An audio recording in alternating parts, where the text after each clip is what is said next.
So, this week we're going to get back to what we know best, and what better way to do that than by checking out spine number 18, The Psychic. Also known by a few titles, I did write them down because I'm not remembering all these. Its Italian name is Sette Note in Nero, another name for it is Seven Notes in Black, and another one, Murder to the Tune of Seven Black Notes, quite a long one that one, and Death Tolls 7 Times, so there seems to be a theme of black notes and 7. Let's see. So it's a 1977 Italian Giallo film, directed by one of the channel favourites, Luci Fulci. Now this really seems to have made a bit of a mark, this film. Tarantino cited it as an influence. He even used some of Freeze's score from this in Kill Bill, and he's gone on record stating that he plans to remake this film at some point. Now, nothing's been said on this for about 15 years, so the chances of that happening are quite slim at this point, but still, it'd be interesting to see his take on it. Also, this did spawn a Bollywood remake called 100 Days. So, really seems to have done the rounds, this film. Let's see what we reckon, shall we?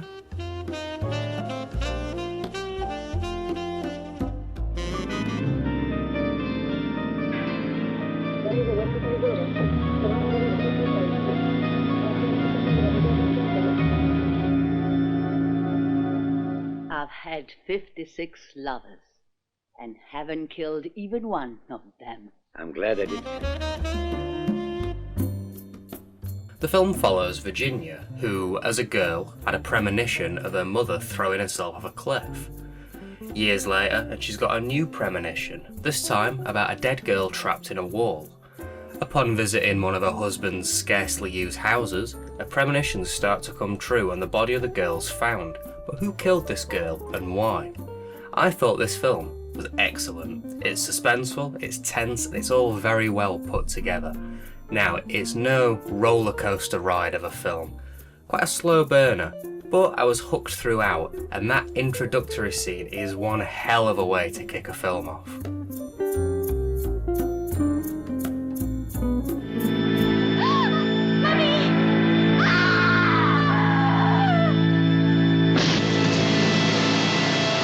Emilio. Oh no, you've done it again. But why? Emilio, no. Grow your beard back for me. It makes you look distorted. Giovanna, leave us alone. The acting and dubbing is all pretty good here. Decent stuff, and we even get little bits of emotion here and there, which is a rare treat for these English dubs of Italian films. Another thing I liked as well, because we're following an American in Italy, all the Italians actually have Italian accents, which I thought was just a nice little touch. The violence and gore is minimal, yet serviceable, and it works really well for the story, and it allows itself to get a little bit creative with the visuals during the premonition scenes, which is nice. Cinematography is absolutely fantastic. The use of shadows and the glows around brighter objects gives it a dreamlike feel, and it almost feels cosy in parts. All this works to service a thick atmosphere and a sense of dread and suspense, and all this topped with one of the best soundtracks I've heard in a long time from Freezer, and you've really got a complete package here. It's understated Fulci, but it all works really well.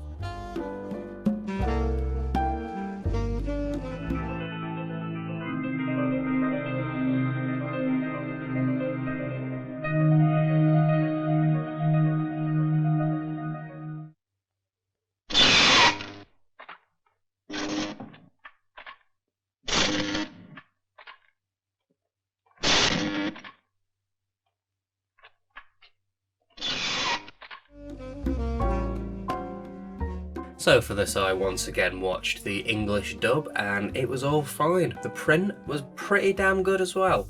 There were a few little bits that I noticed. The film judders on a few shots like it did in the case of the Bloody Iris print. There's the occasional dip in quality, but it's not too drastic. And towards the back end of the film there's a bit where there's like yellow streaks across the print. All these, they're fine really though. They don't hinder the film in any way and it's not that bad. and I'm led to believe that it's an issue more with the original print than with the restoration process. On the disc, not too bad on this disc, to be honest. We get an Italian version of the film. We get 4 interviews, 2 with Fulci's daughter, 1 with Dardano Sacchetti, the writer, and another one with Fabio Frisi, the musician. And lastly, we get a little featurette that shows the comparison of the process of restoration from original stock to the restored film. And this is where my leniency comes in a little bit with the print for this film, because that initial stock looks filthy. It can't have been an easy restoration process, and to get it as good as they have done is relatively impressive. So yeah, not bad offerings on this disc at all, really.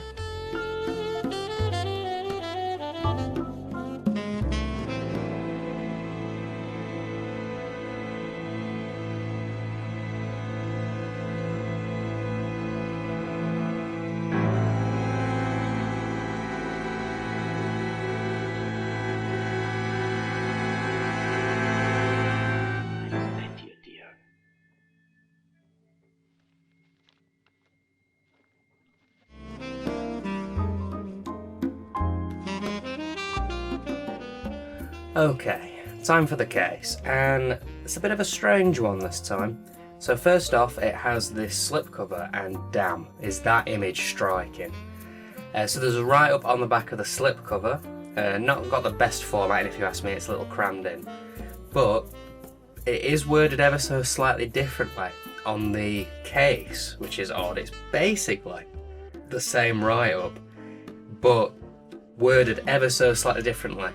I guess it wouldn't have fit otherwise, even though in both instances it seems like they're adding words and taking away words. Really weird, not entirely sure. It's written alright though, a bit of that shameless pomp that we've seen before, but not as bad as it could have been. With the slipcase, we have 3 possible front covers for this. The image of the skull is really great though. The other case is fine, but nowhere near as good. The slipcase also has a black spine, which I'm not particularly thrilled about, but a simple removal of the slipcover and you've got a yellow spine to match with the rest, so it isn't all that bad. Lastly, this is another numbered version, and I have number 1905. Pretty damn high, really.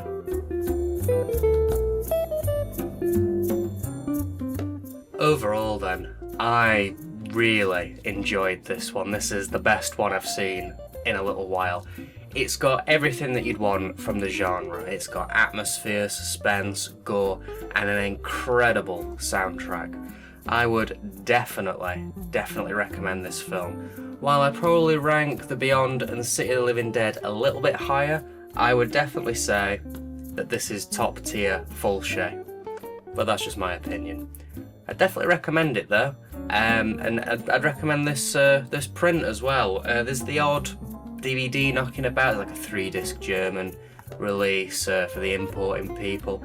You probably get a soundtrack with that, but if it's Blu-ray you're after in this country, this is the way forward. It's pretty damn good, to be honest.